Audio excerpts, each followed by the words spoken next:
Bom, iniciamos aqui oficialmente. Passo a palavra para a professora Cíntia a partir de agora. Obrigada, Bruna. Bom dia, pessoal. Uma alegria estar aqui com vocês hoje, nessa manhã. A proposta é uma conversa a partir dessa discussão de experiências estéticas, vida e docência. E eu organizei a minha fala em 5 partes, né? E eu gostaria de até perguntar para a Bruna se tudo bem, que eu faça a apresentação primeiro, e depois desse tempo de apresentação, a gente abre para conversa e para perguntas. Se poderia ser assim para a gente conduzir um percurso de pensamento. Pode ser, Bruna? Sim, claro, Cíntia. Eu posso acompanhar aqui, fazer a leitura das perguntas, tá? Tá bom, tá legal. Fica à vontade. Obrigada, então. Bom, pessoal, eu vou começar essa conversa a partir de uma situação que eu chamaria assim, a argila e as lições de um ceramista, né? Então, eu queria começar a partir dessa narrativa de uma conversa que eu tive com um artista, ceramista japonês, onde ele me dizia, né, sobre o processo de construção da argila, da cerâmica, na verdade, né? Então, ele me dizia assim, que quando ele ensinava os alunos que queriam se tornar, né, artistas, enfim, fazer artesanato, né, com a argila, a primeira coisa não era dispor para os alunos o material já na sua forma pronta para a escultura, né? O que isso significa? A argila bruta, né, o barro, assim como ele é obtido, né, da terra, ele tem aí as suas variações de umidade, né, de água, etc. Então, para se trabalhar a argila, é preciso uma composição de água e barro para garantir o manuseio do material, né? Então, ele me dizia que o primeiro movimento não era esse tratamento com o barro, mas era o contato com o próprio barro, né? Então, o grande desafio era lidar com esse barro e tentar esculpir o barro, né? Então, isso gerava uma situação de bastante desconforto, porque o barro, ele rachava, né? Na medida em que ele não tinha exatamente essa quantidade suficiente de água para garantir uma produção artesanal fluida, né?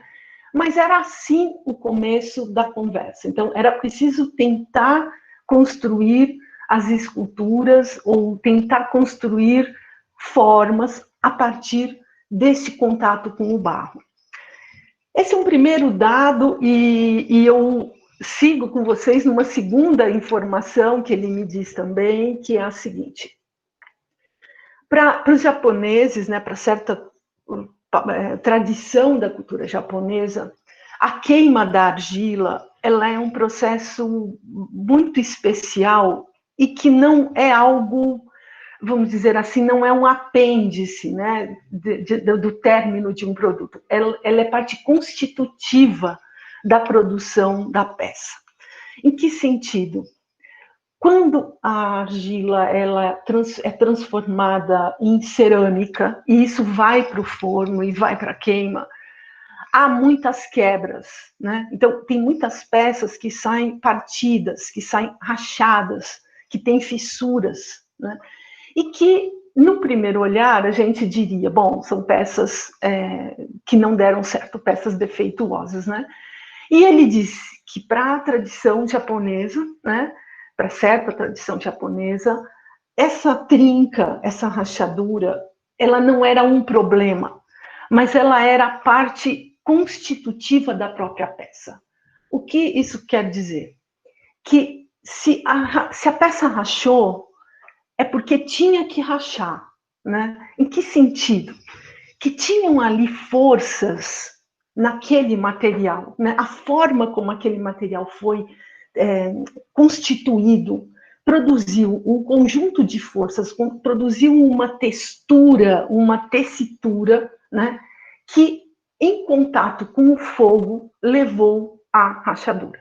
Então, não há nada de errado com essa trinca, né? Essa trinca da queima, ela é efeito do próprio processo das forças que estavam ali no material. Bom, essas duas situações eu tomo aqui como disparadoras da nossa conversa hoje, porque elas nos trazem algumas perturbações para o nosso modo de pensamento, nosso modo usual, né, de pensar o que é uma experiência estética, o que é a criação, o que é a arte, né? A primeira ideia que é abalada, né, é a questão do belo, né? É uma associação entre o belo e a criação. Então, essa situação já nos mostra uma cisão entre uma relação de criação ou uma relação entre um processo artístico e o belo, né? O belo é algo que nós temos como definição na cultura e a gente faz muita associação entre arte e beleza, ou entre criação, ou entre estética e beleza, né? Então, isso está muito impregnado no nosso modo de pensar o que é a estética, o que é a arte, o que é um processo de criação. Então, essa situação já nos abala em relação a essa ideia do belo, né?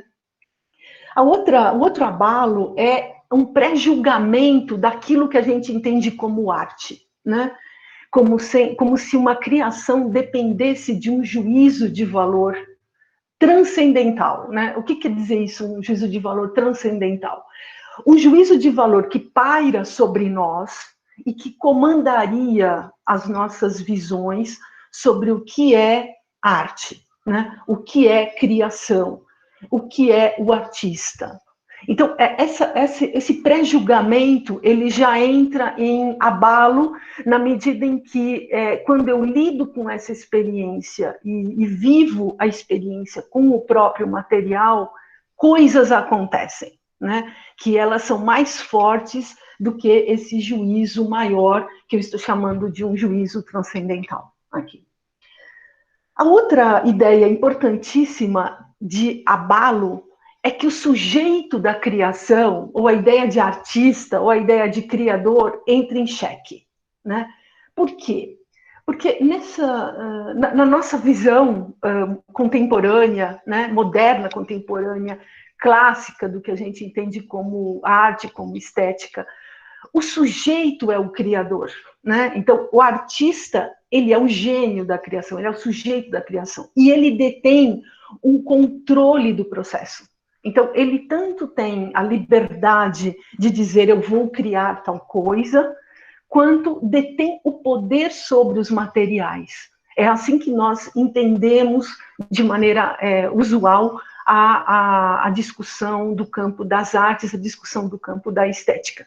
Há essa figura intensa do criador, do artista e do gênio, né? Essa situação, essa situação narrada pelo ceramista, ela nos abala também, porque ela coloca uma outra variável no jogo, né? Uma variável que a gente não está acostumado a lidar, ou a gente não leva em consideração. Que variável é essa? As forças dos materiais, né? Então, de repente, o artista ou o ceramista, ele não é mais o agente do processo, né? Ele está em jogo com um determinado campo de forças.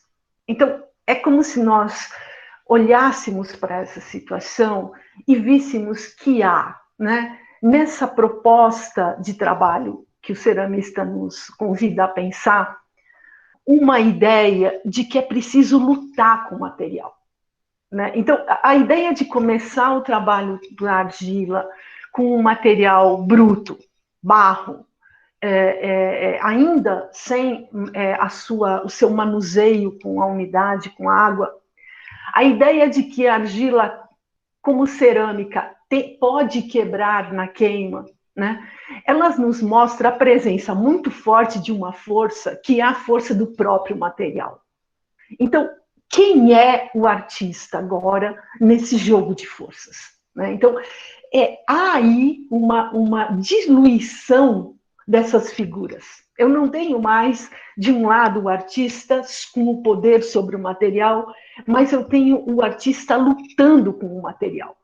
Então, é como se nós disséssemos assim, olhando numa outra perspectiva, né? O material resiste, né? Ele resiste à força do artista. Assim como o artista também resiste à força do material na medida em que ele precisa introduzir água, introduzir outros elementos, controlar a temperatura do forno para conseguir efetivamente um resultado que ele está almejando. Mas esse resultado nunca é um resultado final, porque depende da resistência do material, né? Então, veja, essa figura do material como um sujeito, vamos dizer assim, né, entre aspas, né, essa figura do material como força também diminui a presença do artista como sujeito. Então, esse artista não é mais um sujeito, ele também é uma força que está em relação. Por fim, essa ideia, essa narrativa do ceramista também nos perturba, porque ela desloca a nossa perspectiva, né? Ela tira o lugar do produto, né? do feito, da obra, na sua condição final, e coloca o holofote em outro lugar, que é a história. Então, quando a gente olha a peça da argila cerâmica, e quando a gente vê uma trinca, por exemplo, quando a gente vê uma chamada imperfeição, né, no material, o que a gente está vendo, na verdade, é a historicidade do material, né? É como aquilo se tornou uma forma. Então, eu olho naquela trinca uma historicidade. A historicidade, ela é constitutiva da obra. Ela não é algo que está à parte, ela não é um preâmbulo, né? A perfeição não é o alvo, né? Mas sim a lidar com toda a historicidade da feitura. Essa narrativa ela é bastante bela quando a gente vai pensar para além desses campos eminentemente da arte, né? Essa narrativa do ceramista, ela nos coloca, ela exige da gente uma outra perspectiva. Agora, por que uma outra perspectiva, né? Por que a gente tende a pensar a partir de determinados modelos sobre o que é o campo da arte, o que é o campo da estética, o que é o artista, o que é o criador? De onde vêm esses nossos pressupostos de considerar que o objeto, no caso exemplar aqui, a argila, é só um material e que o artista, ele sim, é o centro do processo criador? De onde vem isso?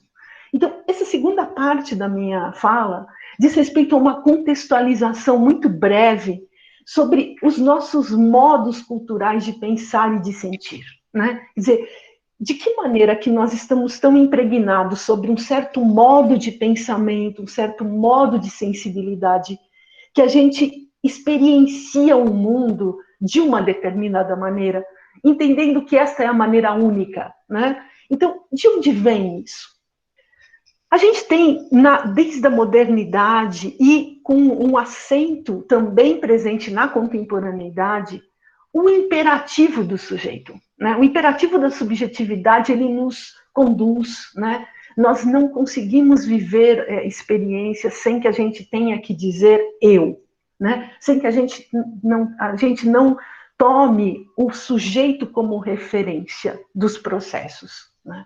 Agora, isso é sustentado de que maneira?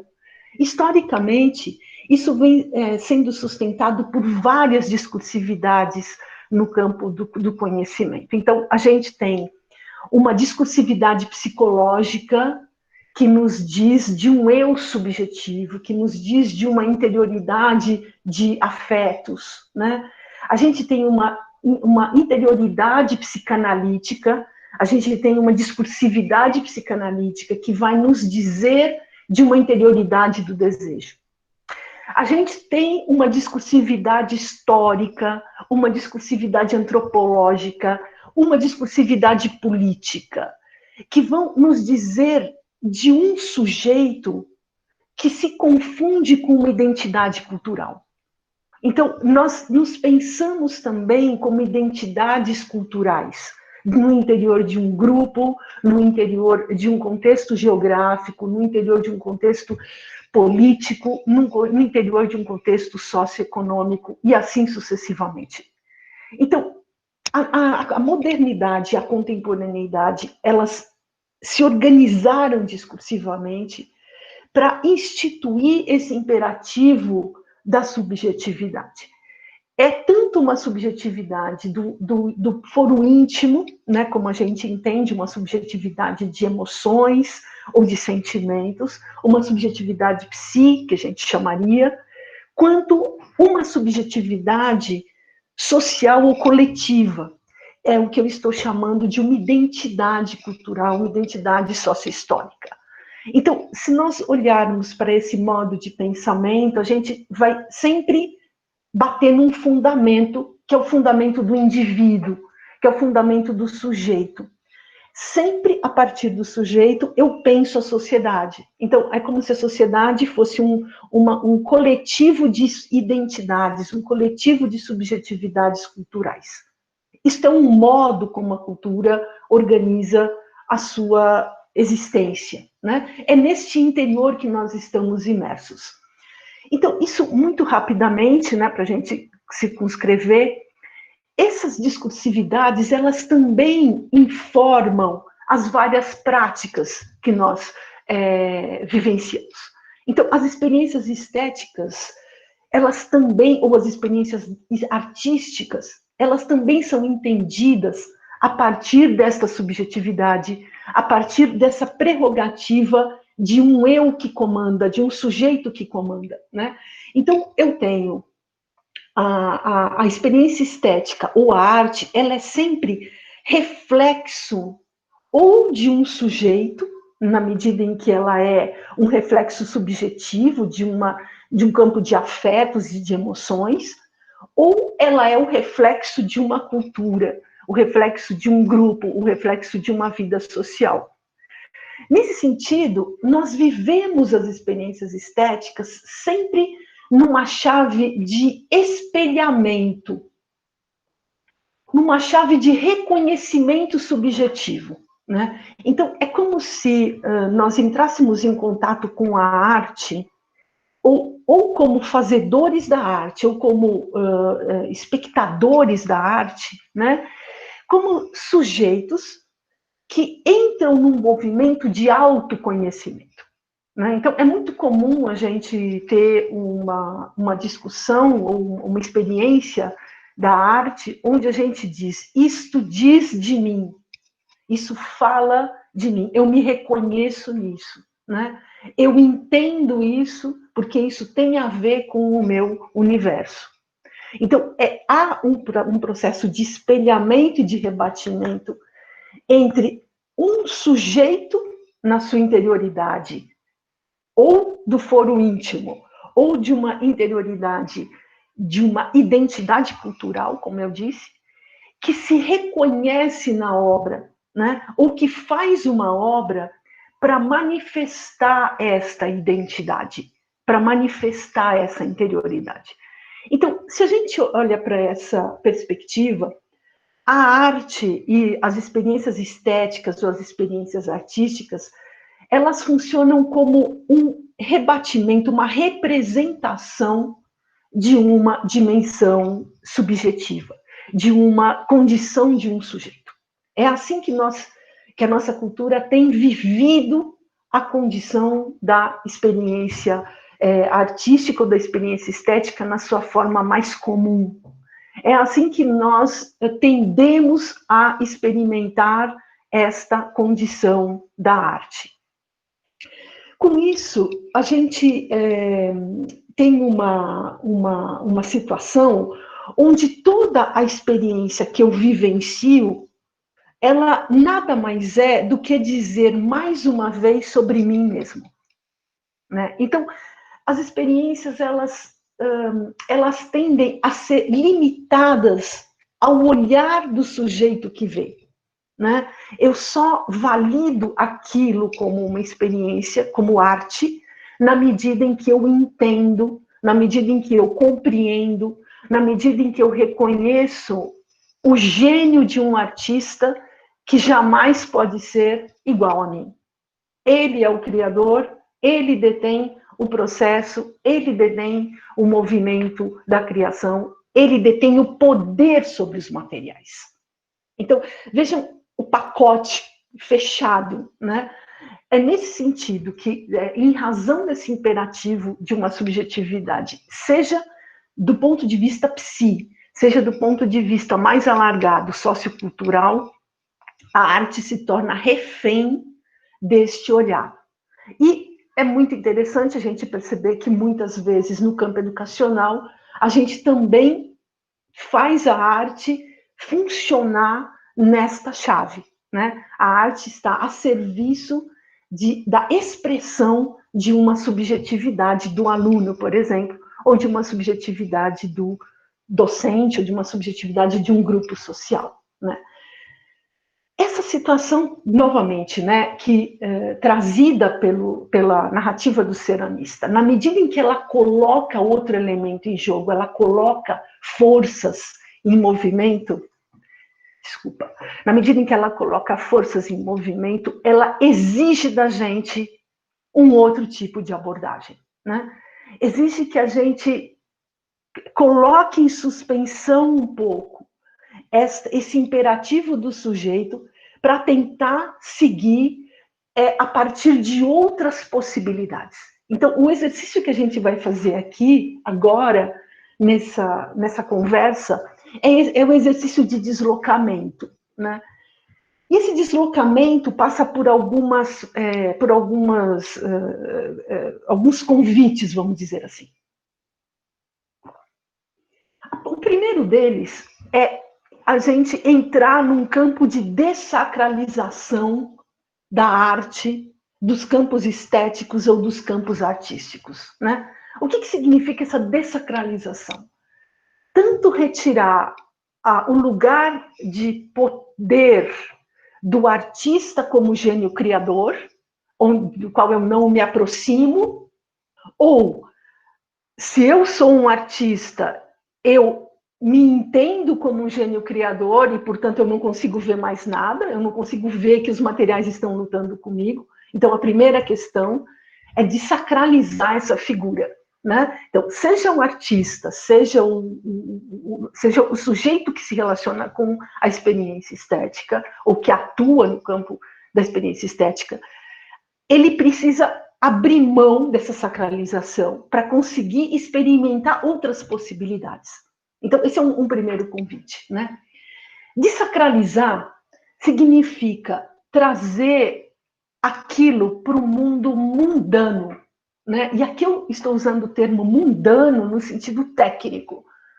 O mundo é mundano. Mundano no sentido de que ele é aqui e agora, de que há uma imanência neste mundo, né? Então, em contraposição àquela ideia de transcendência do belo ou de uma ideia pré-formada daquilo que é criação, a dessacralização pressupõe afirmar a mundanidade, afirmar a condição mundana deste mundo. Ou seja, as experiências estéticas, elas não estão lá, num além daqui, mas elas estão exatamente neste encontro que nós temos com as forças, com esses materiais do mundo, né? Então, esse é o primeiro ponto. Está no cotidiano, portanto. Então, na cotidianidade, há forças, há materiais. E nós estamos imersos a eles. Nós estamos em meio a eles, né? Então, para esse convite a uma dessacralização, eu vou chamar aqui duas forças teóricas que são os nossos companheiros de conversa hoje, né? São duas frentes de pensadores franceses. Uma dessas frentes é o Gilles Deleuze e o Félix Guattari, que são dois filósofos. Gilles Deleuze é um filósofo, Guattari, um psicanalista, ex-psicanalista, né? Eles produzem uma obra conjunta também, eles têm uma produção solo, mas têm uma produção conjunta também, onde eles vão discutir determinados aspectos que envolvem o campo das artes em contágio com outros campos. Então, quando eles estão discutindo arte, ou quando eles estão discutindo essas experiências estéticas, eles vão dizer o seguinte, que as experiências estéticas, elas nada mais são, né, do que experiências de conexões entre forças díspares. Então, na verdade, o que é a arte para Deleuze e para Guattari? A arte nada mais é do que a construção de um bloco de sensações. Então, veja, a construção de um bloco de sensações pressupõe colocar diversas forças, diversos materiais em correlação, estabelecer entre eles conexões, lutar com esses materiais, no sentido de instaurar determinadas formas. Então, tem uma citação deles que eu gosto de trazê-la aqui para vocês agora, porque ela diz bem desta ideia de sensação, que não é uma ideia de sentimento, é isso que a gente vai discutir agora. Eles dizem assim, que a sensação remete às próprias forças dos materiais. E eles citam, né? Aspas, o sorriso do óleo, o gesto de terra cozida, o elan do metal, o acocorado da pedra romana e o elevado da pedra gótica. Fecha aspas. Essa citação ela é bastante interessante porque ela tira aquela perspectiva inicial que nós temos de pensar a arte ou a estética como expressão de algo.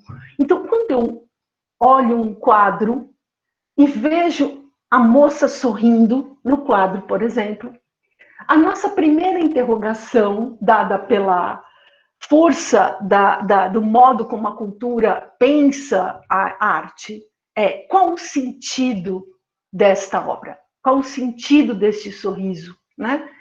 Aqui, a provocação que Deleuze e Guattari nos fazem não é pelo sentido da obra, porque o sentido pressupõe que eu tenha que decodificar alguma coisa que está em mim, que está no artista e está na cultura.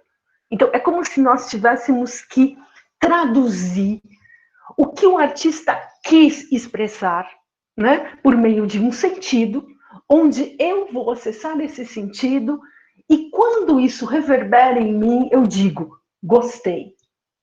Né? Então, a arte ela é reduzida a um campo de mero espelhamento. Então, eu digo, gostei, não gostei. Aquilo bateu em mim como um espelhamento ou refratou. Né? Então, veja que a lógica do espelho está posta aí. Então, aquilo que eu vejo nada mais é do que uma conformação de mim mesmo. Seja para dizer gostei, seja para dizer não gostei. Né? Então, eu não saio de um jogo onde o sentido me ata à figura do artista e do gênio, né? Onde eu preciso decodificar isso.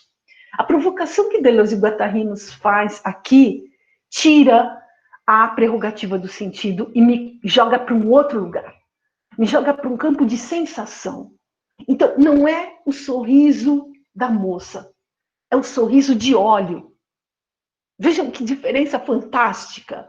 Porque quando eu olho para essa tela, quando eu vejo essa tela, o que eu estou vendo ali é a luta de uma força artista com uma força material, tinta, óleo, tela, construindo aquilo que a gente diz, sorriso.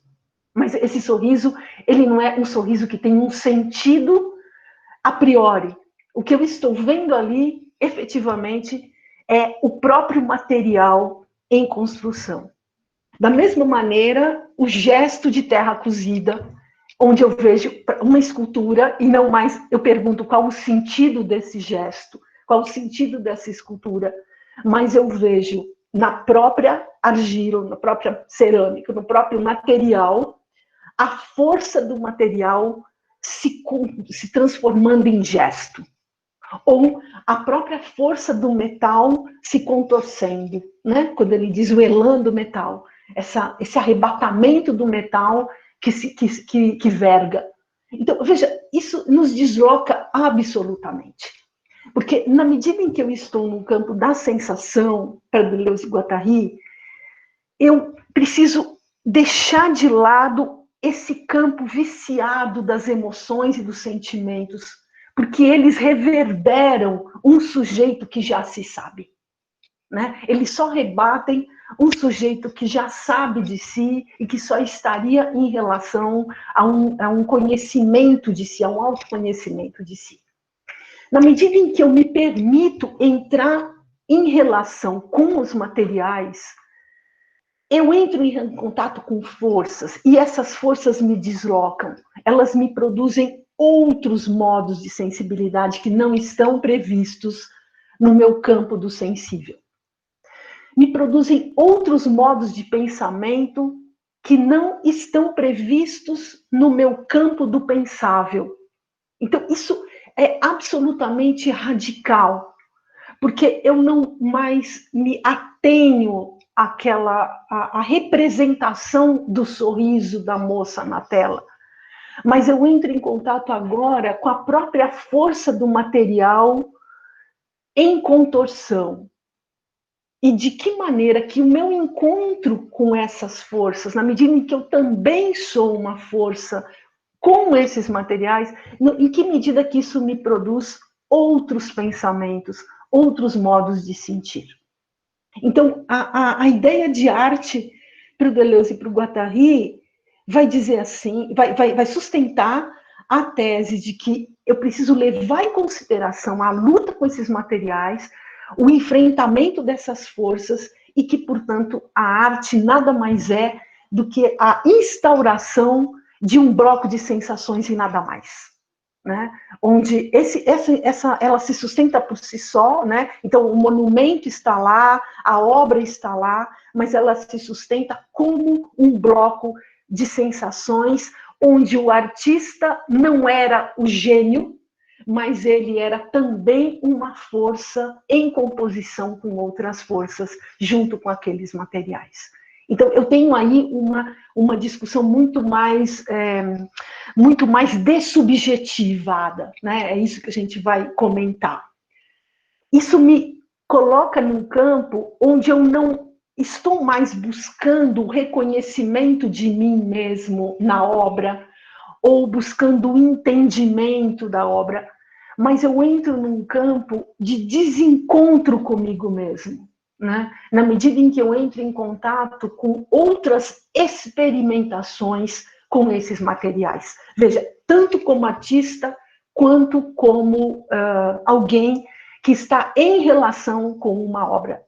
Então, a minha relação não é mais uma relação de compreensão ou de entendimento e de subserviência em relação à obra, mas é de uma afetação com aquelas forças que estão ali em jogo. Isso nos coloca também numa trilha em contato com outro pensador, também francês e contemporâneo do Gilles Deleuze e do Félix Guattari, que é o Michel Foucault. Michel Foucault, ele vai dizer também, quando ele está pensando essas questões da arte, ele vai dizer o seguinte, citando Foucault: o que me surpreende é que em nossa sociedade a arte tenha mais relação com os objetos e não com os indivíduos ou a vida. E também que a arte seja um domínio especializado, o domínio dos peritos, que são os artistas. Mas a vida de todo indivíduo não poderia ser uma obra de arte? Por que um quadro ou uma casa são objetos de arte, mas não a nossa vida? A existência é a matéria-prima mais frágil da arte humana, mas é também o seu dado mais imediato. Essa citação do Foucault, ela também nos provoca imensamente, porque quando eu estou pensando a partir de forças e não mais a partir dos objetos e dos sujeitos, algo acontece. E o Foucault se interroga, não só ele, mas outros pensadores vão se interrogar. Por que não? A minha própria vida, ela não pode ser um objeto estético, um objeto de criação, um objeto de talho, né? Um objeto onde eu vou construir, instaurar uma certa estilística. Então, veja, a pergunta que Foucault nos traz, por que a minha própria vida não pode ser uma obra de arte? Associada com essas ideias que trouxemos anteriormente do Deleuze e Guattari, sobre a arte ser um bloco de sensações, uma luta com os materiais, isso nos arremessa para um outro lugar, que é estabelecer uma relação muito indissociável entre a arte e a vida. Então, veja o que aconteceu aqui, né? Eu não tenho mais como ficar limitado a uma relação do artista e seu objeto, o artista e seus materiais. Agora, isso tudo se explodiu na própria vida. Então, eu tenho aí uma ocupação da arte na vida, onde a própria vida é um material. A própria vida é a matéria de estilização, é a matéria que se vai estetizar, né, para usar um verbo não usual, que se vai estilizar. Então, isso muda tudo, porque isso nos coloca na condição de artistas. Né? Então, a gente sai do império de um sujeito artista como sujeito criador do gênio, e na medida em que eu vou valorar as forças, os materiais, as lutas, e entender que a própria vida ela é uma usina de materiais, e que nós somos também materiais em meio a esses materiais, né? Na medida em que nós somos força também em relação a essas forças, o que está em questão agora é a produção da própria vida do ponto de vista estético. Então, eu tenho uma torção absolutamente radical na medida em que eu torno indissociável arte e vida, na medida em que eu torno indissociável a estilização e a vida. O que é estilização, então, para esses autores, né? A estilização é um fazer singular. Então, veja, quando a gente fala em estilo, no sentido clássico, usual do termo, a gente tende a associar o estilo ao gênio, né? O estilo do artista. Aqui, num território muito mais mundano, o estilo, ou seja, do mundo, né? O estilo tem a ver com um modo de fazer singular. Então, esse modo de fazer singular nada mais faz do que manejar as forças que tem naquela contingência, naquele aqui e agora. Então, veja, todos nós, então, estamos neste jogo, né? Num jogo de estilização, com as forças do mundo que se apresentam, tais como se ofertam no aqui e agora, no meu tempo presente. Então, ou seja, a própria vida.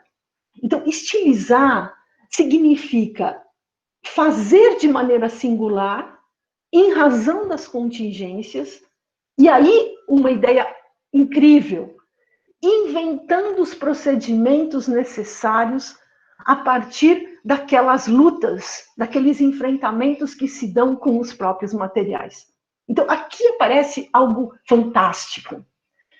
Não é o gênio criador que tira de si a genialidade inventiva, mas é o próprio encontro com os materiais que exige que a gente crie procedimentos, que a gente invente procedimentos para enfrentar as próprias resistências desses materiais.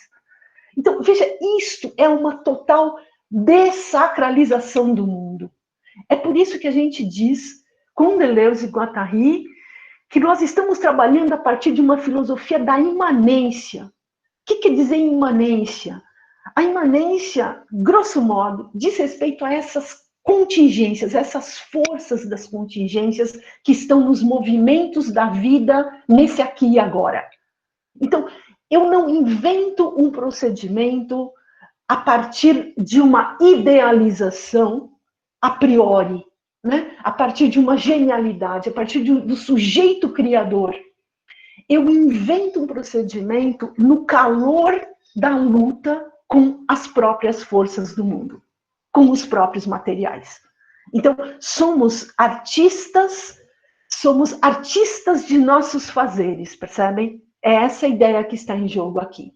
E a composição desses fazeres nada mais é do que uma vida.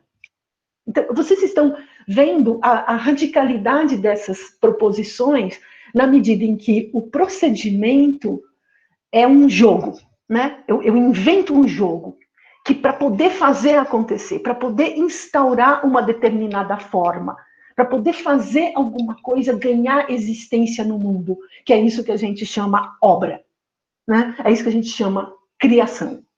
Então, a invenção do procedimento, como eu disse, não é algo que vem de um sujeito da criação, mas é algo que vem no calor das forças em luta, né? Porque eu não sou mais um sujeito soberano da criação, mas eu sofro a ação das forças do mundo. E as forças do mundo a gente poderia chamar, de uma maneira mais genérica aqui, de matérias-forças, né? Então, é como se nós falássemos agora que há uma materialidade do mundo, mas essa materialidade não é uma substância, ela não é estanque, ela não é um objeto, ela não é instrumento.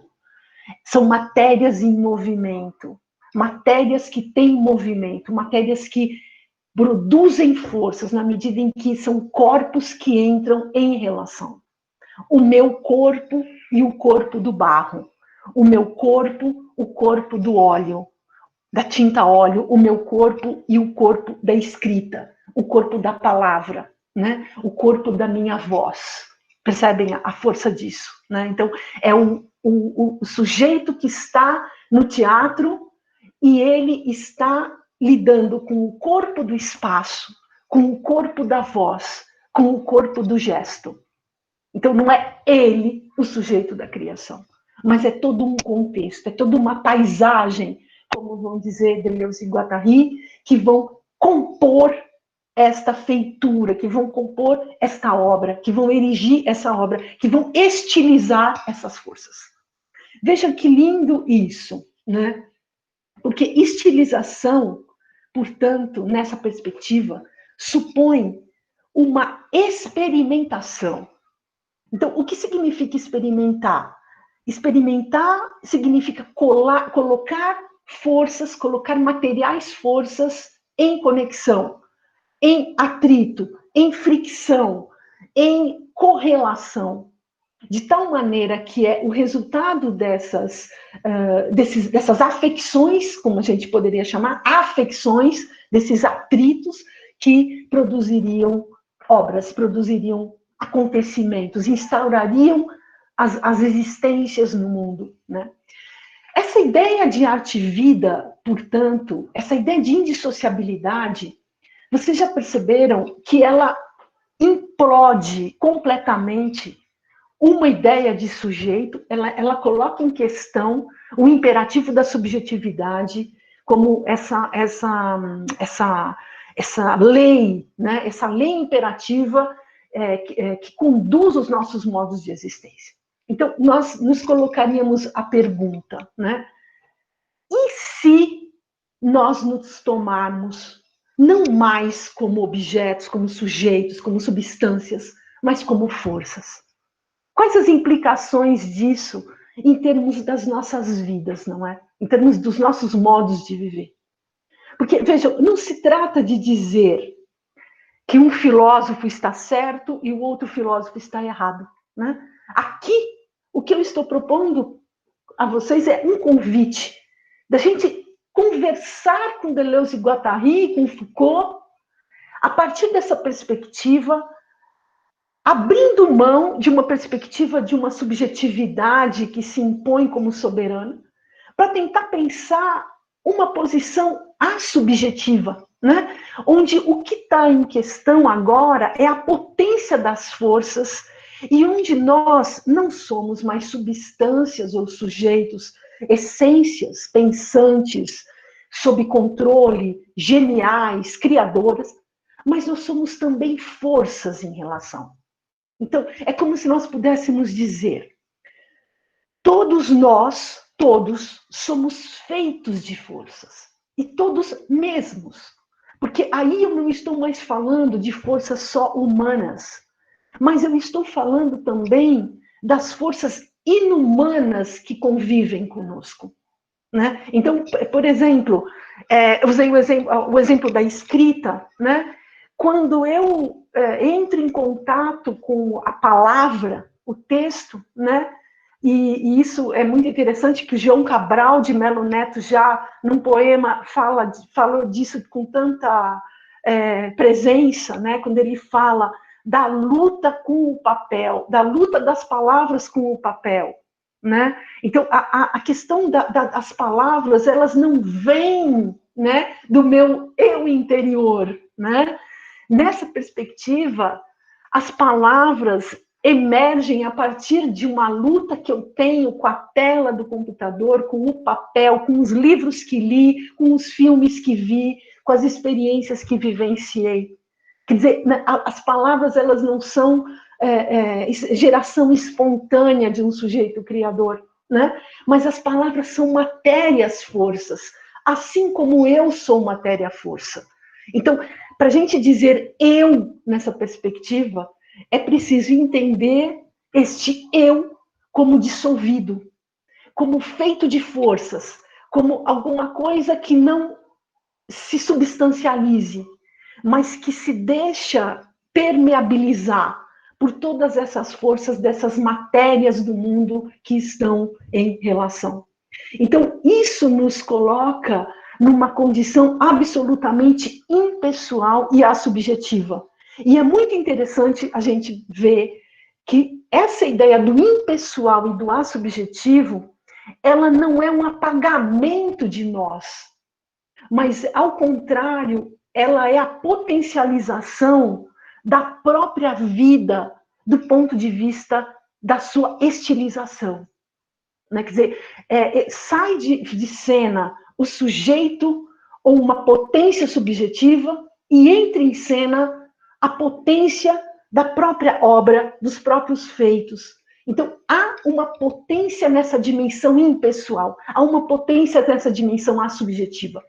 Isto é muito estranho para a gente, do ponto de vista da cultura, porque a gente se pensa sempre como o sujeito da potência, como disparador da potência, e, portanto, o sujeito à potência. Aqui, a potência está na composição das forças, né? Então, não há uma obra se não há também o material que resistiu àquele feito, né? Então, não é o artista o gênio daquela criação, ele não é soberano. O que interessa é a historicidade da obra, como eu disse para vocês logo no começo. Essa ideia nos leva a uma ideia também estranha, esquisita, diferente, do que significa pensar e sentir para esses autores, né? Porque na nossa cultura, quem pensa e quem sente são sujeitos.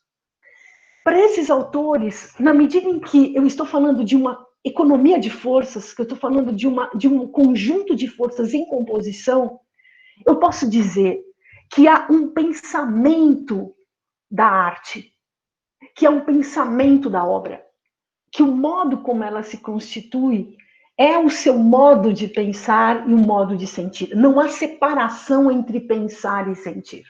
Pensar e sentir são o mesmo movimento. Então, quando esta obra se constitui de tal modo, de tal maneira, e lembra, ela só se constitui também porque eu tenho uma força de um artista que não é soberano, mas ele é força.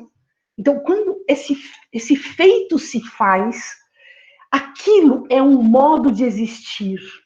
Então, se a gente voltar na experiência do ceramista, né? Aquela cerâmica trincada é um modo de existência. Aquilo é o modo de existir da obra, é o modo de existir da peça. Né? Não há nada de errado ali. Ao contrário, essa errância é o seu modo de existência. Né? Isso é muito lindo, porque a errância ser um modo de existência pressupõe que há N modos de existência possíveis. Né? E que, portanto, aquele modo de existência é um modo de pensamento e um modo de sensibilidade. Essa ideia, como eu disse para vocês, ela é uma ideia estranha, é muito difícil a gente acessar isso assim de pronto, a gente fica um pouco cambaleante com essa ideia, né, de que há um pensar, sentir na própria existência, né? Mas é algo que eu convido vocês a gente pensar, a gente discutir. Então, eu quero seguir aqui para o final da minha fala, para a gente ter um tempo de conversação a respeito desses aspectos. Eu sigo, então, para a última parte da minha fala, que diz respeito exatamente a essa conexão com a questão da docência, né, que é um dos nossos eixos aqui de conversação. Veja, na medida em que arte e vida são tomadas como forças indissociáveis, né? Como construções indissociáveis, né? Esse é o e se, né? E se eu tomar arte e vida como condições indissociáveis? Aonde isso me leva? Aonde isso me arremete, né? O que eu posso pensar, sentir, se eu associo arte e vida? Essa é a pergunta aqui. A partir do momento em que arte e vida são tomadas como forças indissociáveis, isso leva a uma consequência impressionante, incrível, que é a seguinte: os meus gestos mínimos, né? Tudo aquilo que eu faço na minha vida tem uma dimensão estética. Eu posso conferir a isso uma dimensão de estilização. Então, a estilização, a estética não está num lugar soberano além daqui, não está num momento apartado do meu cotidiano. A estilização, ela é mundana, ela volta para os meus gestos mínimos. Então, eu posso falar de uma estilização nas menores coisas que faço. Então, a vida, na sua plenitude, ela passa a ser matéria de estilização. Então, por exemplo, o gesto mínimo, como eu escolho e preparo os meus alimentos. Isto é um gesto mínimo que pode ser um objeto de estilização, que pode ser matéria de estilização, né? Como eu me relaciono com o meu corpo? Como eu me relaciono com os objetos do meu mundo? Como eu me relaciono com as paisagens, com as pessoas? Veja, olha o que isso nos coloca. Isso nos coloca interrogações que ultrapassam o campo das relações pessoais. Isso implica um campo de relações com forças humanas e forças não humanas, né? Porque a partir do momento em que eu preparo uma comida de uma determinada forma, eu me alimento de uma determinada forma, eu componho o meu prato de uma determinada maneira, eu preparo o meu corpo de uma determinada forma para um determinado encontro, para uma determinada paisagem. Essas experiências, que são experiências mínimas, experiências mundanas, elas entram nesse território imenso da estilização. Então, associar a arte e vida pressupõe que tudo na vida pode ser estilizado. Então, não há nada que escape ao processo de estilização. Então, a estilização, como eu disse para vocês, não é um ato de um gênio, mas ela é a inventividade in loco, né? Ela é uma invenção de procedimentos que eu faço aqui e agora, na contingência da minha própria vida, com as forças, com as matérias-forças que eu tenho disponíveis. Né? Então, essa é a força da ideia de estilizar. Então, há nisso uma inventividade procedimental que ela é de ordem estética. A gente poderia dizer, uma discussão fantástica que se abriria aqui, mas que nós teríamos que abrir mais tempo para isso, que há uma atitude aí em jogo, né? E é uma atitude que pressupõe levar em consideração as forças humanas e as forças inumanas. Há, portanto, um ethos neste fazer. Há um ethos nessa estilística. Há uma ética nesta estética.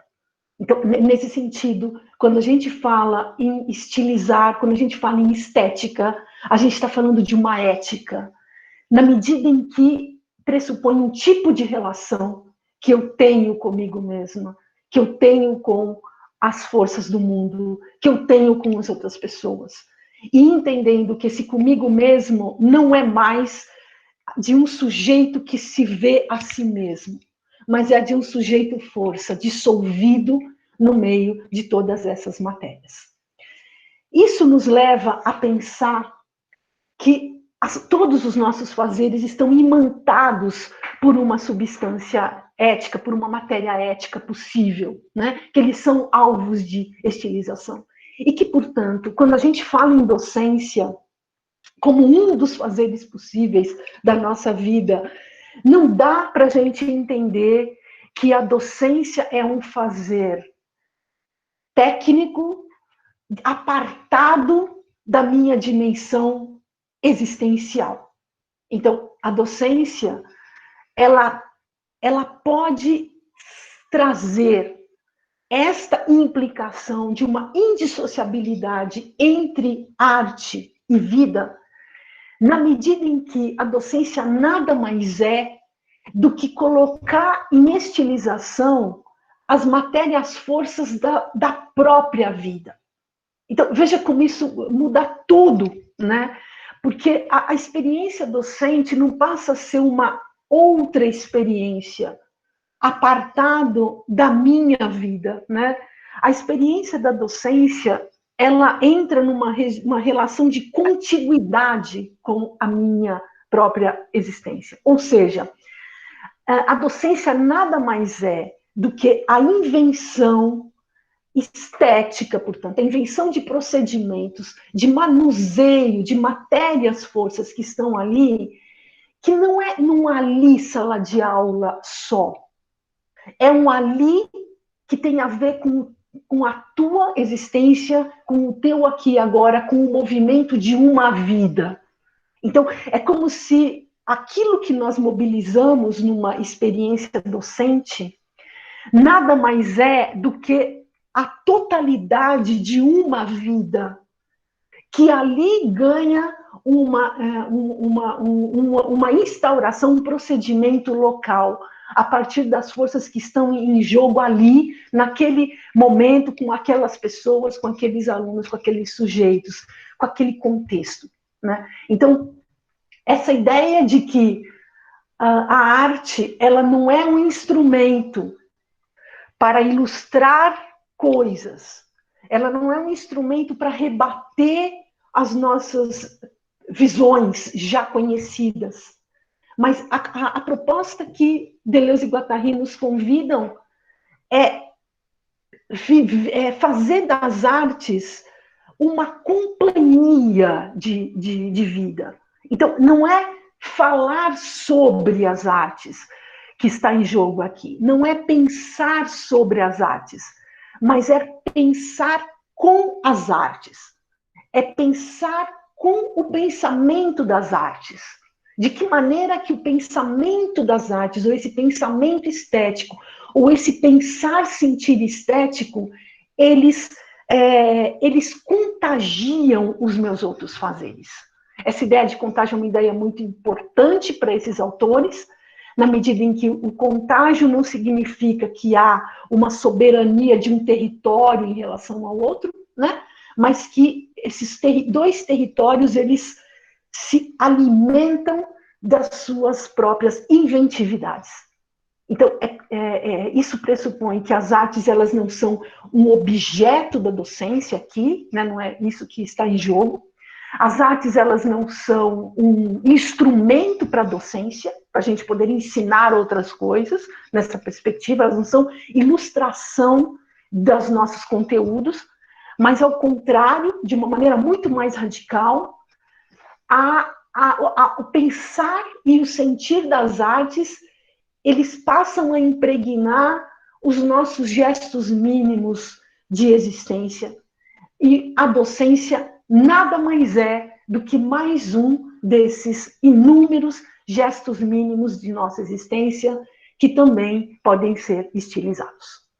Com isso, eu encerro a minha fala aqui, tendo passado uns 5 minutos aqui do tempo, mas eu encerro porque eu quero, então, ouvi-los, conversar com vocês a respeito disso. Muito obrigada. Obrigada, Cíntia. Reflexões muito interessantes, né, pessoal? A gente tem uma perguntinha aqui já no chat. Se mais alguém quiser também levantar a mãozinha, ligar a câmera, abrir microfone, né, para conseguir fazer essa interação, aí fiquem à vontade. Nós temos a pergunta da Laila, que ela colocou: partindo desse pensamento, será que finalmente é o fim do elitismo do fazer artístico? Interessante, né? Muito bom, Laila, a ideia é essa, né? É como se nós tivéssemos com essa proposta desses autores, não só deles, né? Há outras linhas de pensamento nessa direção, mas que veja o efeito dominó, né? Como o império da subjetividade ele nos cega de alguma maneira. Né? Ele, ao mesmo tempo que ele confere uma potência ao sujeito, e isso que constituiu a civilização moderna, e traz aí a historicidade da contemporaneidade, mas ele também tem sido a nossa danação. Né? Olha que paradoxo, né? Nessas linhas de pensamento desses autores, porque o imperativo da subjetividade, essa centralidade de sujeito, ou seja, a gente tomar o sujeito como fundamento de tudo, né? Que começou com Descartes, com a ideia de um sujeito pensante. E aí, no século XVIII, no ponto de vista estético, isso vai para a arte, como a arte romântica, dizendo esse sujeito criador, esse sujeito gênio. E a partir daí, esse pacote, isso levou a uma consequência que é todas as nossas práticas são elitistas nesse sentido. Elas são entendidas como práticas de um expert. Né? Então, não é só o artista, mas qualquer expert, ele é detentor de um saber-poder. Né? Então, aqui o que está em questão é exatamente isso. À medida em que eu pulverizo isso, eu chamo a atenção para os fazeres, não é? Para esses modos de fazer. E quando eu coloco em questão a ideia do contágio, que é uma ideia, conceito importante aí para o Deleuze e para o Guattari, o que está em jogo é muito mais o contágio de procedimentos do que exatamente a autoridade do gênio. Isso é incrível, e para o campo educacional, isso, a meu ver, é muito instigante, né? Porque nos coloca de maneira mais assubjetiva e, ao mesmo tempo, com mais potência em termos de efeitos, né? Então, eu acho que a sua pergunta diz disso, de um não elitismo do ponto de vista dos fazeres, em todas essas instâncias, né? E de uma aposta nos contágios, né? Dos modos de fazer. Obrigada pela pergunta.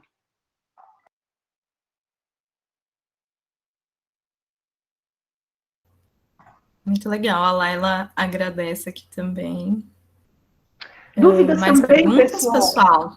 E dúvidas também, né? Tem passagens que são complicadas, assim, da gente pegar, né, num primeiro, muito rápido tudo isso. Então, de repente, a gente pode voltar em alguns pontos, se vocês quiserem.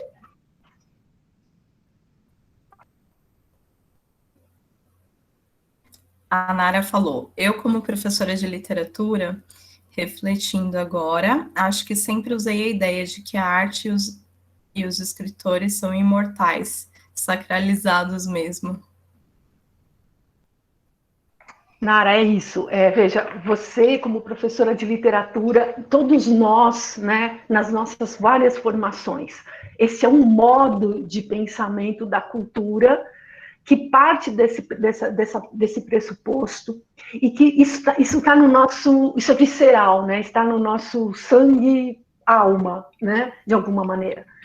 Isso nos coloca num campo de absoluta intimidação, porque na medida em que eu não sou o gênio criador, né?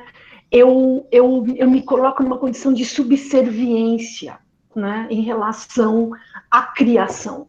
Então, veja, aqui a nossa discussão de fundo é criação, né? Então, a partir do momento em que eu estou dizendo que a minha vida, ela é no limite, como diz o Foucault, é a matéria-prima mais imediata que eu tenho da criação, a partir do momento em que eu olho para isso e me vejo com esse problema, porque isso é um problema, o que eu faço então com a minha matéria-prima, que é a minha vida, o que eu faço com a minha vida, né? A partir do momento em que isso me coloca um problema, eu saio de uma zona de conforto. Então, esse pensamento, ele também é um pensamento perturbador, porque nos tira de uma zona de conforto e não põe nada no lugar. Então, é aí que aparece a criação como experimentação. Por isso que essa ideia de Deleuze e Guattari, quando insistem na ideia do procedimento e da inventividade, ela me parece bem interessante para a gente. Porque ela desacraliza e ela coloca o procedimento como resultado de um enfrentamento das forças. Né? Então, é muito interessante a gente se colocar numa condição, por exemplo, você está falando da escrita, né? Dos escritores, e colocar numa condição de quem escreve sem a autoridade do imortal. É muito difícil escrever, assim como é difícil compor argila, assim como é difícil dançar, assim como é difícil qualquer fazer. Então, isso nos coloca um problema, mas é um problema bom, porque é um problema que nos empurra para a criação. Né? Então, quando a gente pensa os nossos fazeres, inclusive a docência, nessa chave, eu saio de uma relação de subserviência. Né? Eu acho isso, e me lanço numa relação de criação. Né? Então, é isso mesmo. A Silene colocou aqui algo que também muito me interessa, uma ideia de como aliar a sensibilidade da arte e a estética em outras disciplinas, como geografia, por exemplo. Eu sou professora de língua inglesa, né? A gente está sempre procurando esse diálogo entre as áreas, acho bem interessante. Essa é uma discussão que me interessa muito na minha pesquisa, porque, como eu disse para vocês muito rapidamente, os nossos modos, quando a gente está no campo da educação, quem não é professor de artes, ou quem não está ligado à docência em artes, vai lembrar rapidamente que a nossa experiência com as artes é sempre uma experiência de servidão, né? As artes servem para nos ajudar a ensinar as nossas disciplinas. A gente faz isso, a gente coloca as artes como exemplo de uma situação, usa um filme como ilustração de uma determinada situação histórica, por exemplo. Não tem nenhum problema com isso. Ok, fazemos isso no nosso cotidiano. Mas é importante a gente saber que este é um dos modos de lidar com as artes. Ele não é o modo, e não é também o modo prevalecente, há outros modos, né? Então, uma dessas formas é usar a arte como instrumento, né? Como um mero instrumento pedagógico, né? Uma outra forma de pensar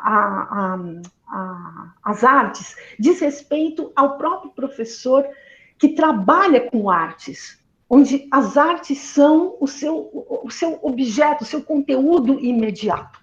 Então, a gente tem aí duas formas prevalecentes na educação do trabalho com as artes. Mas há um outro modo, que é esse aqui, que ele é mais, vamos dizer assim, ele é mais contorcido, porque ele não é imediato, né? É não mais as artes ilustrarem o meu conteúdo, mas de que maneira que o meu conteúdo é estético.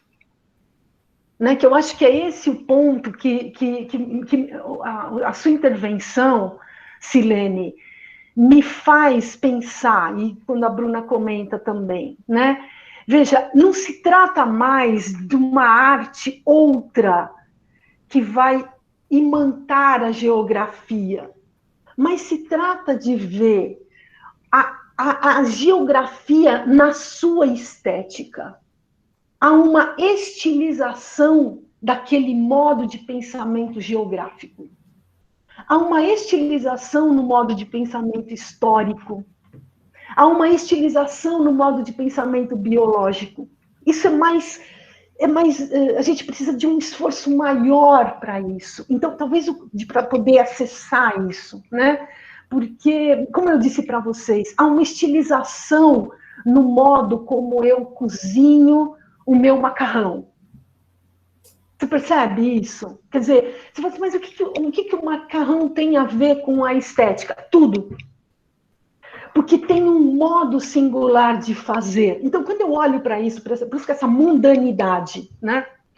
Quando o biólogo tem um tipo de interrogação científica em relação ao seu universo, às suas matérias, e ele arma este modo de interpelar, esse modo de fazer, e nós, docentes da área de biologia, por exemplo, vamos ensinar isso, há um modo singular de fazer isso.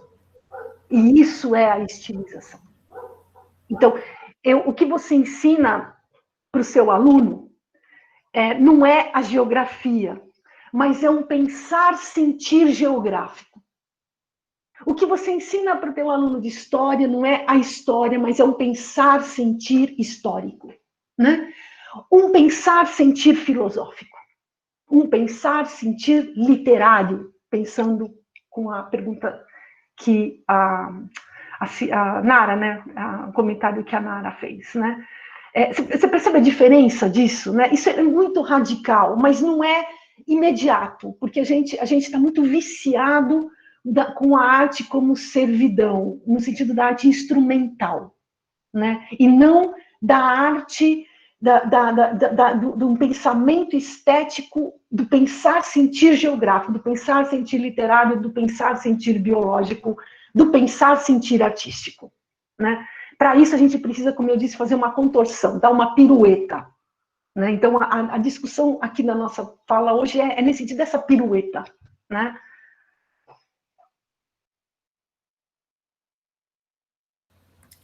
Bacana. Ó, o Luiz Milagres colocou uma pergunta aqui também. Desculpa que minha tela está cobrindo aqui. A Graziella levantou a mãozinha aqui. Então, eu vou ler a pergunta do Luiz, aí em seguida a gente vai para a Graziella. Uma vez visitei uma exposição em que várias obras eram estranhas.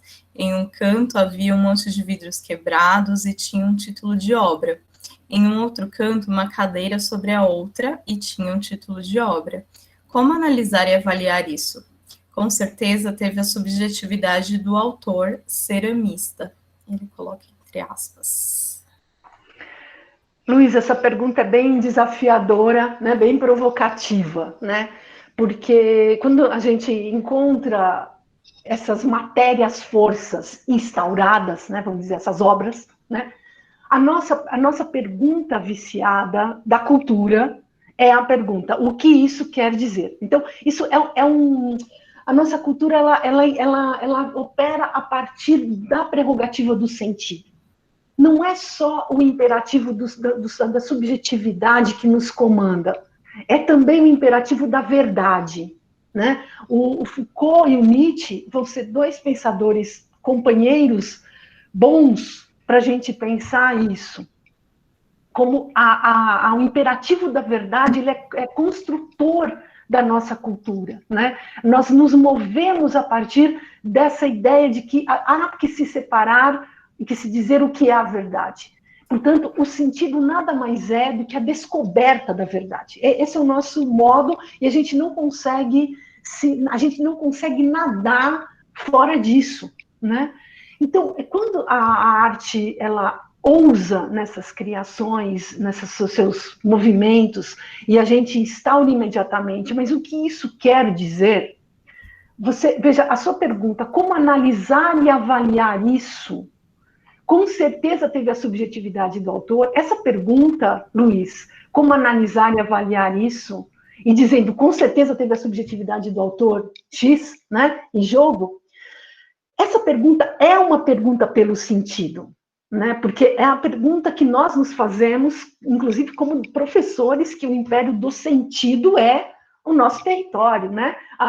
O aluno ele vira para a gente e diz, eu não entendi, me explique outra vez. Então, a gente é acossado pelo sentido, percebe? Então, é muito difícil a gente tirar esse fantasma em nós, né? Que é ter que responder a verdade das coisas, a verdade do mundo e a verdade da arte, né? Que aí é um grande problema para a própria arte. Né? Então, a questão aqui, pensando com Deleuze e Guattari, né? Fazendo esse exercício aqui de conversa, não se trataria de analisar e avaliar a obra nesse sentido do sentido, né? Mas se deixar atravessar por sensações, onde essas sensações elas não podem ser coladas a emoções. Então, isso é muito sutil, é muito difícil a gente separar também sensações de sentimentos, sensações de emoções. Eu vou fazer um exercício aqui muito rápido aqui com vocês. Né? A gente teve no Sesc Pompeia uma exposição recente do Cildo Meirelles, né? Um artista multilinguagens, né? E ele fez uma dessas obras, né? Era um tubo onde soprava um ar muito intenso lá, um tubo de madeira, onde a pessoa entrava nesse tubo com um ar muito intenso, acho que era um ventilador de alta potência, e para entrar nesse tubo a pessoa precisava colocar na boca uma pedra de gelo doce e uma pedra de gelo salgada nos cantos da boca, né? Um de cada lado. E era essa a experiência, né, da obra. Né? Então, isso que você me traz, Luiz, me lembra muito essa experiência do Cildo Meirelles. Né? As pessoas colocavam gelo, entravam no tubo, sentiam a temperatura do vento, né? Sentiam a força do vento, e ao mesmo tempo sentiam a temperatura e o sabor das pedras de gelo. Veja, se a gente fizer a pergunta, mas como avaliar isso? O que isso quer dizer? Se eu fizer essa pergunta pelo sentido, eu patino, eu não consigo responder. Né? Ou a pergunta, mas o que o autor quer com isso? Que é uma outra pergunta perigosa. Né? Quando a gente tenta adivinhar a intencionalidade do autor. Então, a arte ela não remete a uma descoberta da intencionalidade do autor nesta chave, porque isto me coloca numa armadilha. Qual a intenção de Van Gogh de ter pintado tantos girassóis amarelos? Percebe? Ela é uma pergunta impossível de ser respondida, porque só perguntando para o Van Gogh. Então, a questão passa a ser outra. Né? A questão é, pensando com Deleuze e Guattari, ok? Né? Como aquela invasão de cor amarela nas telas de Van Gogh Como é que aquilo conversa comigo, com a minha experiência existencial? Se eu imediatamente respondo assim, amarelo para mim quer dizer esperança e, portanto, Van Gogh, pronto, acabou, porque você colou por espelhamento o sentido que a cultura atribui, que você atribui emocionalmente à arte, aquela experiência, a uma obra. Então, você matou Van Gogh, você matou tudo em nome da prevalência de uma subjetividade das emoções, percebe? Então, aqui o que está em jogo é operar com um bloco de sensações. Então, nessa exposição do Cildo Meirelles, se tratava simplesmente de experimentar sensações. Ponto. Então, você entra de um jeito e sai de outro. Ponto. É só isso. Sem que você tenha que explicar o que aconteceu, qual o sentido do que aconteceu. A experiência estética é exatamente isso. Esse encontro estranho com essas forças do mundo. Então, veja que a partir do momento em que você está lá, você também é força, você também está reagindo com essa força, você está reagindo com o gelo, você está reagindo com a temperatura, está reagindo com o sabor do gelo, está reagindo, no caso do Luiz, com os vidros quebrados, a cadeira num lado, percebe? Então, o bloco de sensação te joga para um outro lugar inominável. Ponto. E esta é a potência dessa experiência. Né? Então, a gente, para poder ficar confortável com isso, a gente precisa abrir mão do imperativo, do sentido e da subjetividade. Não é fácil.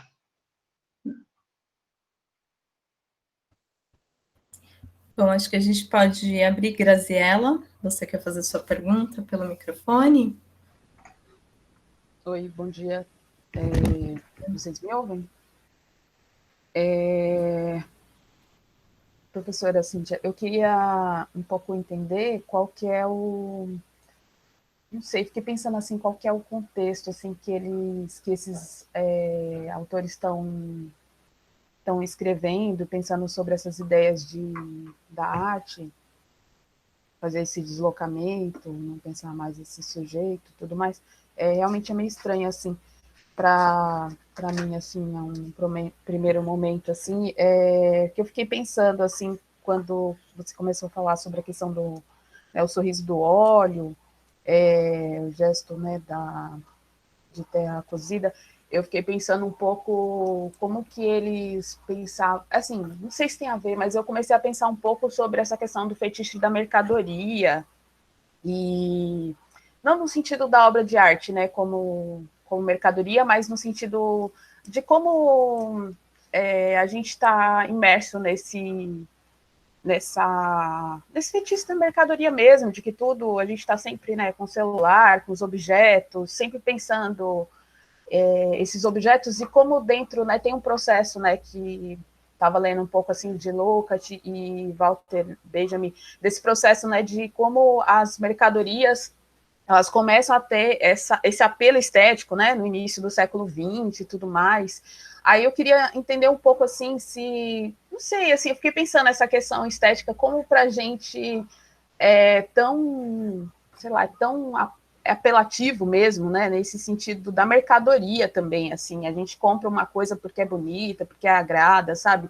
Desde criança, você pensa assim, como, eu quero ganhar, sei lá, uma sandália X, que tem um cheiro, sabe, de chiclete, tem uma cor diferente, tem como a gente cresce nessa ideia, não sei se eu estou sabendo, assim, colocar, mas de alguma forma, eu, assim, sabe, quando você começa a falar dessa questão, né, desse deslocamento, aí me veio muito essa coisa da mercadoria estética, assim, sabe, da mercadoria em si, não da obra de arte como estética, como mercadoria, e que me chamou muita atenção, porque, enfim, estava estudando isso agora no segundo semestre de 2020, e estava finalizando trabalhos agora em janeiro, E como isso para mim assim ficou muito marcado dessa questão, né, de como de fato assim, sei lá, tava vendo um status de uma amiga assim que postou que a filha tava mostrando, nossa, olha como a minha escova de dente é linda, sabe?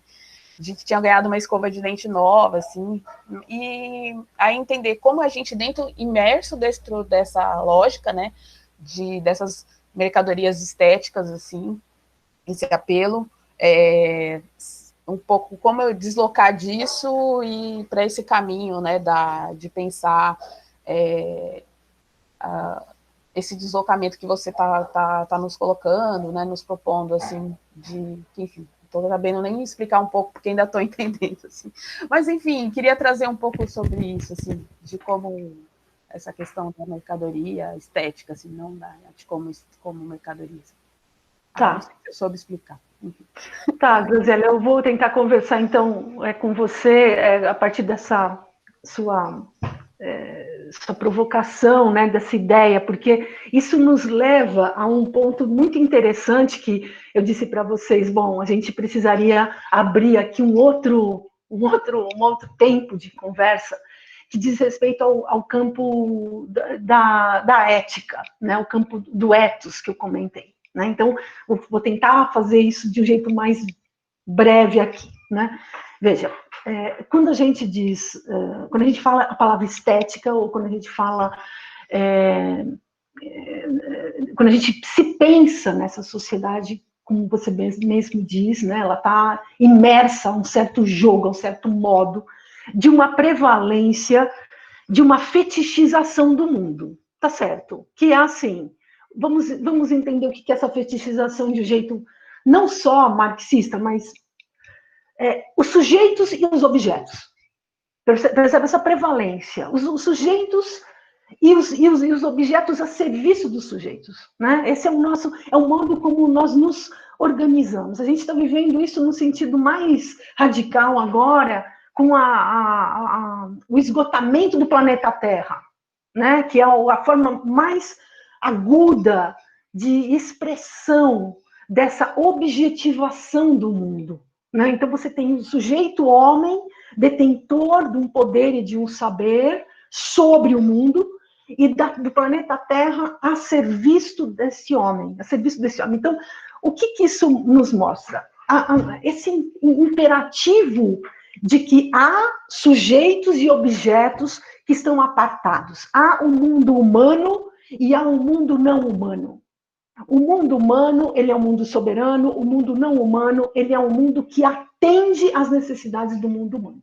Se a gente pensar, essa fala da Grazi, ela me lembra essa imagem deste homem e desse planeta. Isso que eu entendo como uma fetichização. Então, o que são as coisas do mundo? São meros instrumentos, né? Meros instrumentos de realização deste homem.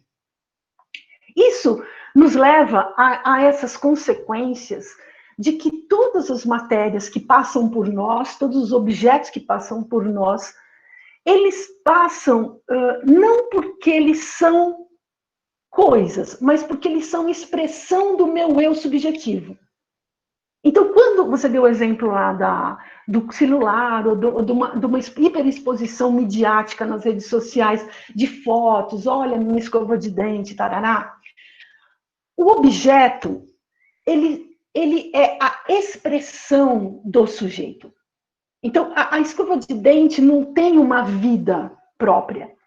A escova de dente XPTO, o celular XPTO, nada mais são do que expressão de uma personalidade, a expressão de um eu, a expressão de uma subjetividade. Então, a forma como a gente entende os objetos no mundo é uma forma onde as coisas, elas são espelho de subjetividades e de identidades culturais. Né? Elas não têm forças nelas mesmas. Portanto, a relação que eu continuo tendo é uma relação servil com o mundo. Quando isso bate no campo da estética, quando a gente pensa assim, eu vou postar o meu belo celular, né? Aquela ideia do belo é uma ideia transcendental, como eu disse no começo. Por quê? Porque ela pressupõe uma ideia que está em toda parte, que ela nos ultrapassa daquilo que é a beleza, daquilo que uma determinada cultura entende como sendo vanguarda, entende como sendo belo, entende como sendo o objeto do curtir, né, se a gente quiser, né? Então, a discussão que a gente tem do mundo passa por essa objetivação. Então, eu concordo com você, Graziella, que essa fetichização, ela está posta e ela nada mais expressa do que a radicalidade desse sujeito imperador do mundo, né? Quando a gente está pensando aqui com Deleuze e Guattari, Foucault e outros autores, né, onde a ideia é exatamente esvaziar esse poder ou essa centralidade do sujeito e aumentar a presença das forças humanas e não humanas. Veja que aí eu entro num outro planeta, é um outro mundo, né? Onde eu não sou mais um mero usuário dos objetos, mas eu estou em relação com esses objetos. Então, esses objetos eu preciso levá-los em consideração. Isso é muito estranho para a gente não jamais pensa nisso, né? Eu me lembro de um exemplo de um alpinista, né, que ele ia subir um monte K10, né, e ele disse assim: antes de subir a montanha, é preciso primeiro que a gente pergunte para a montanha se a gente pode subir. Veja, é um alpinista ocidental, ele não é um alpinista místico do Oriente, do Ocidente, ok? Dentro da cultura ocidental. Mas ele diz, é preciso perguntar para a montanha, porque tem dias que não dá para subir a montanha, e é preciso perguntar. Isso para a gente parece coisa do outro mundo, parece uma coisa mística, né? Mas o que está por trás disso é um tipo de experiência que você tem com o mundo, onde você não é o senhor, o alpinista que vai escalar a montanha, senhor da montanha, porque você domina a técnica. Você precisa levar em consideração também a força da montanha naquele determinado espaço-tempo, né? Então, esse exemplo é meramente para a gente demarcar de que maneira que esse modo de pensar exige um tipo de relação com o mundo que torna o mundo força. Então, esse mundo não é mais um meu mero fetiche. Não basta eu fotografar a minha subida no K10 e mostrar na minha rede social, percebe? Né? Aqui o que está em jogo eu preciso estabelecer uma relação com esse mundo, eu preciso experimentar essas forças desse mundo. Isso é muito estranho para a gente, né? Como assim conversar com a montanha? Percebe? É impensável para a gente isso, né? Para a nossa cultura ocidental atual. Mas há várias culturas que vêm pedindo passagem em relação a esse modo de pensamento, onde é preciso levar em consideração as forças do mundo, né? E com isso haveria uma desfetichização desse mundo, onde o que está em jogo é essa correlação de forças. Então, nesse sentido, a partir do momento em que eu tenho que interrogar as forças do mundo, eu tenho necessariamente uma atitude ética. É por isso que eu falei, aí implica um ethos, implica uma atitude. Eu não estou mais mostrando, eu não estou mais tendo como objetivo mostrar o meu eu interior como ostentação para o mundo, mas o meu alvo é outro, né? O meu alvo é criar a melhor relação possível com as forças do mundo. Não sei se eu consegui conversar um pouco com a sua ideia, Grazi. Sim, conseguiu sim. Fiquei pensando nessa questão da montanha, parece muito místico, de fato. É muito... E também, você pensar assim, tem comunidades indígenas, né, que, se eu não me engano, o povo tucano, que tem essa relação com os peixes, de conversar, né, de vai pescar o peixe, vai comer o peixe, e pedir, né, de alguma forma, assim, uma licença, né, para fazer isso, assim. Exatamente. Então, isso parece místico, parece estranho, ao nosso olhar soa muito, assim, né, fora da casinha, né? Mas quando a gente está num campo de relação, né, entre humanos, num campo de relação social, o que a gente faz numa conversação se não pedir licença, não é? Você percebe que não é tão absurdo assim, né? Só que a gente só pensa isso em termos do mundo humano, né? Essa é a questão que está em jogo, né? Então, você disse bem, você tem hoje uma discussão da antropologia importante que está tratando de abordar essa questão, né? De trazer a presença de forças inumanas que nos compõem. Porque, veja, o celular também é uma força inumana, né? Ele também se compõe comigo, eu também não sou mais só eu. Então, eu também sou subjetivada a partir dessa composição com a força tecnológica do celular. Então, não tem mais como eu não levar em consideração essa conversação, né? Essa conversação. Então, é muito estranho, mas, ao mesmo tempo, não tem mais como a gente fingir que não viu. Né? Já tem coisas aí, já tem problemas para a gente pensar.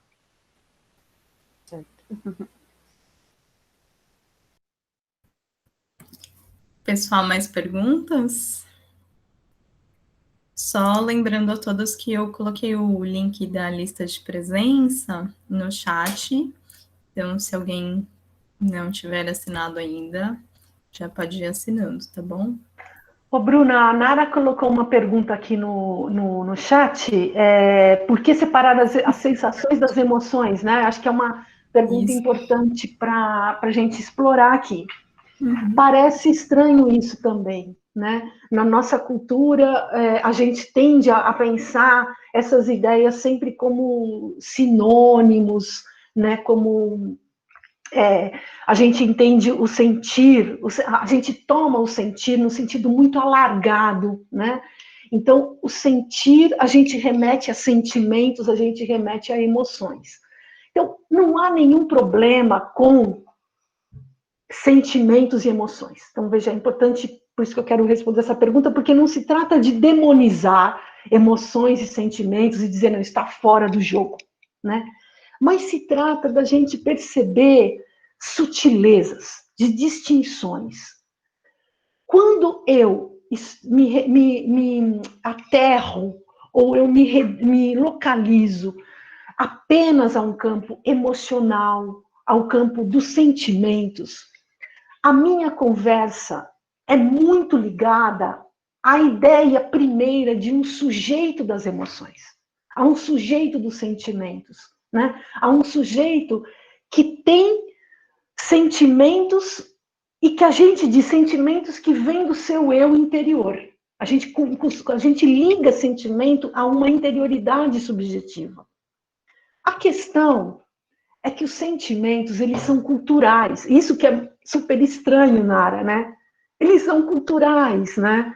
E a gente não aguenta essa informação, porque fala, como assim? Mas eu chorei porque eu estava sentindo tristeza. Eu chorei. Olha a verdade da minha emoção, né? Veja, é estranho a gente dizer que os sentimentos são culturais. Mas se a gente alargar um pouquinho a nossa perspectiva antropológica que o seja, a gente vai perceber que os sentimentos variam com as culturas. Então, vamos usar um exemplo muito radical, né? Como as várias culturas experienciam o luto, né? Então, você tem no México uma festa que é chamada Festa dos Mortos, né? Onde há uma festa mesmo, há cores, é como se nós estivéssemos vendo uma experiência do carnaval brasileiro. Há muitas cores, há muita música. É um feriado nacional é uma festa dos mortos, porque a experiência que eles têm em relação ao que é a morte, a como experimentar a passagem, né? Porque eu vou usar a ideia de morte como passagem, ponto, né? Para evitar qualquer ruído, né? Então, na nossa cultura, a gente também entende como passagem, mas a gente pode entender passagem para uma condição finita, passagem para uma condição infinita, passagem para o renascimento, não importa. Um pé entra no desconhecido. Então, quando eu tenho isso e as pessoas estão alegres na festa dos mortos, isso para a gente é impensável, porque a morte é uma tristeza. Então, aqui nós choramos, aqui o negro ocupa a cor do luto, né? A cor escura, a cor da sobriedade, a cor do retirar-se, incompatível com as cores alegres da festa do mexicano. Então, isso só para mostrar como no interior das próprias culturas a gente tem sentimentos diferentes, porque as culturas vão nomear e vão qualificar essas experiências.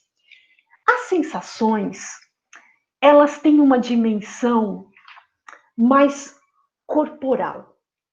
Então, aí é um capítulo também à parte, para a gente poder pensar. Como assim uma dimensão corporal, né?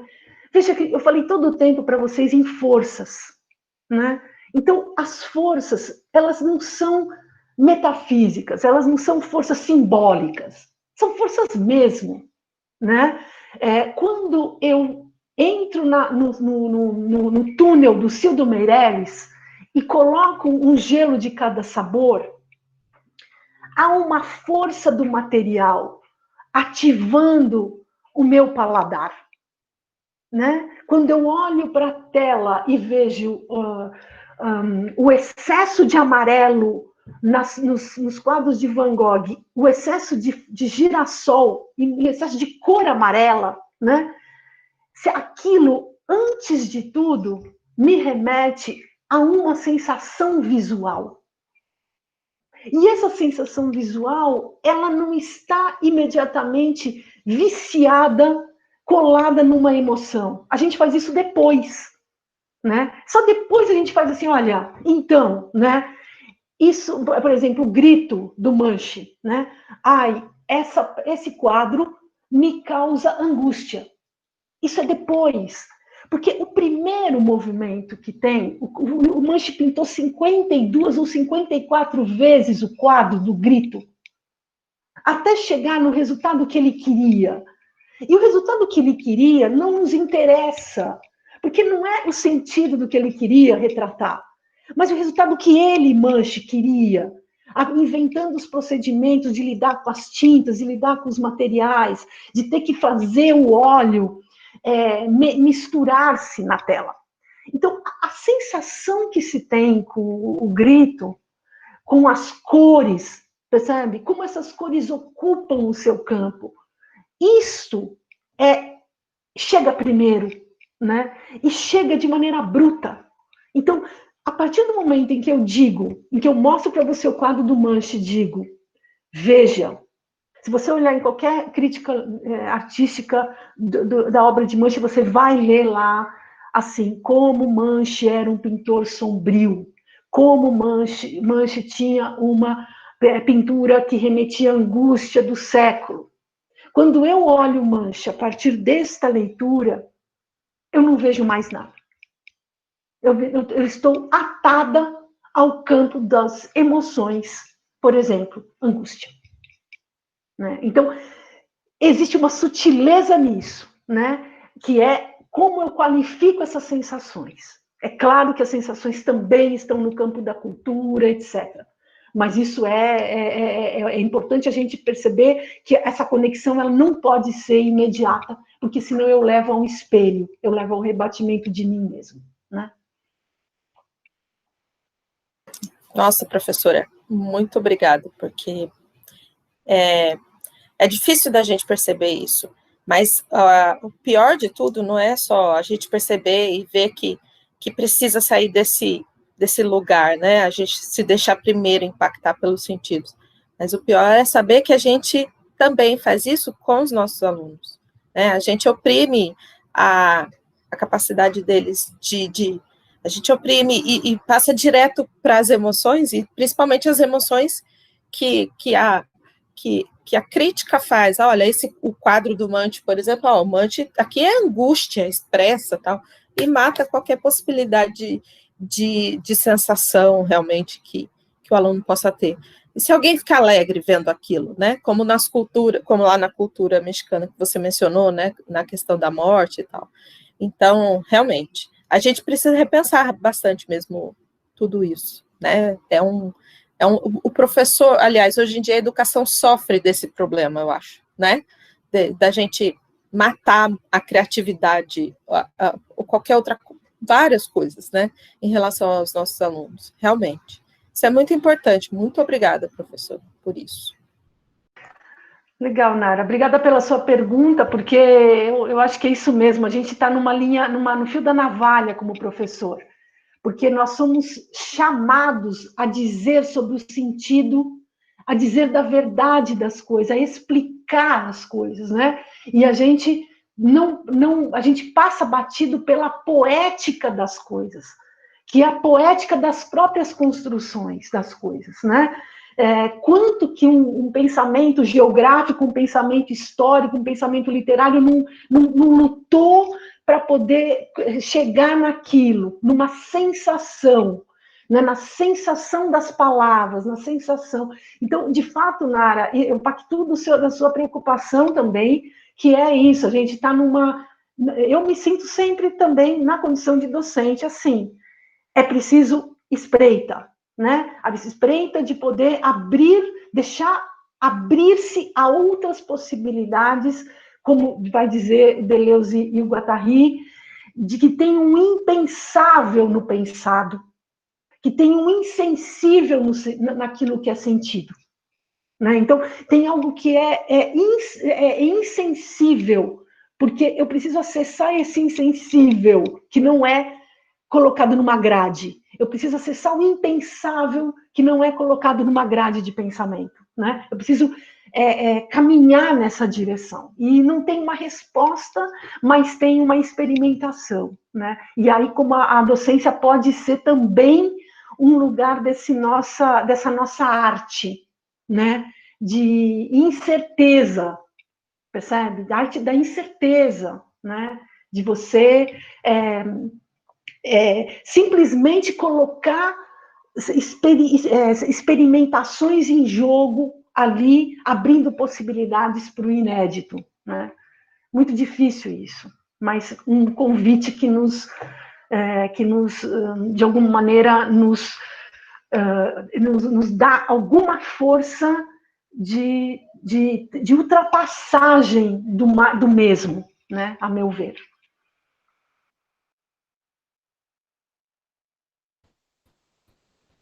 Legal.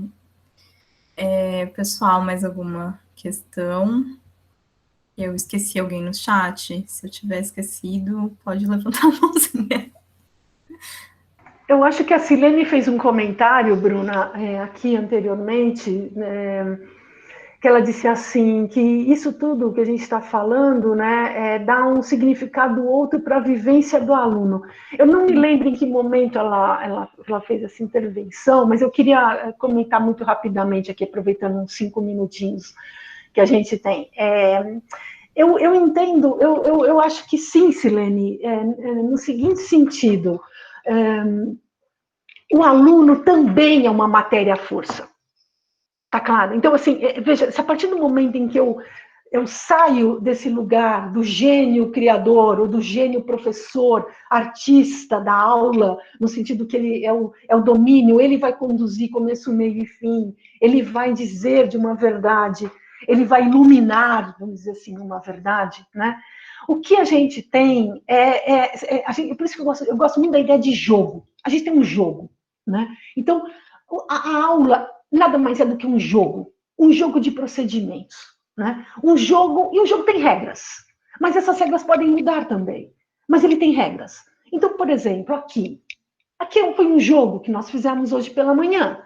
Esse jogo tinha algumas regras. Eu tinha um caminho, eu tinha um percurso, começo, meio e fim. Eu tinha um roteiro, 5 partes numa fala, etc. Isso é um jogo. Mas esse jogo não prescinde dos jogadores. E os jogadores são as forças que estão aqui comigo nesse jogo. Então, a partir desse momento em que tudo é força, e nós somos feitos de força, eu sou força como professor, você é força como professor, nós, os nossos alunos, somos forças. A partir do momento em que a gente dessubjetiva essas relações e olha para isso como essa fricção de forças, dessas matérias em movimento, isso também dá aos alunos uma outra experiência estética, também com a aula. Né? Então, assim como eu, como professor, posso estilizar minha aula a partir dos materiais que eu tenho ali, inventar os procedimentos ali a partir das perguntas que aparecem, a partir das incertezas que aparecem, como isso que a Nara falou.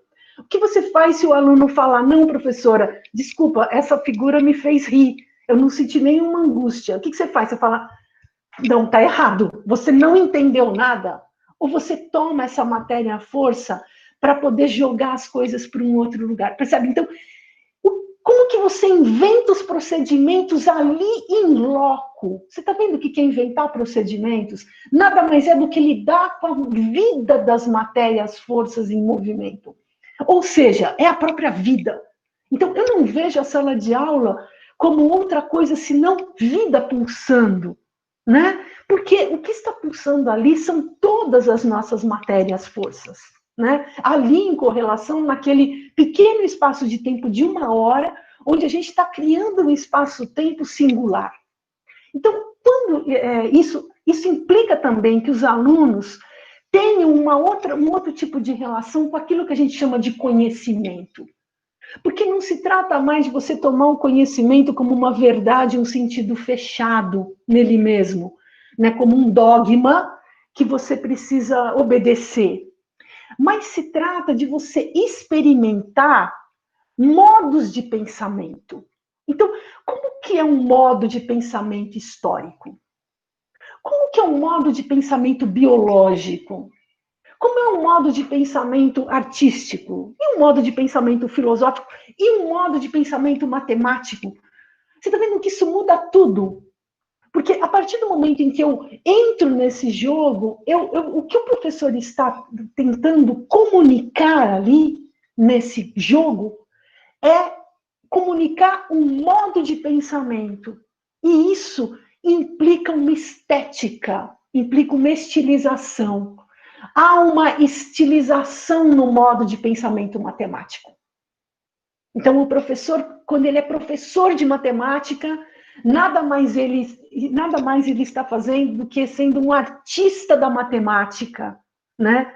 Mas ele precisa criar um procedimento ali com o aluno, né? Com as forças que tem em jogo dos alunos, que vão deslocar a matemática também, porque não é mais a matemática da academia, né? É um pensamento matemático vivo ali.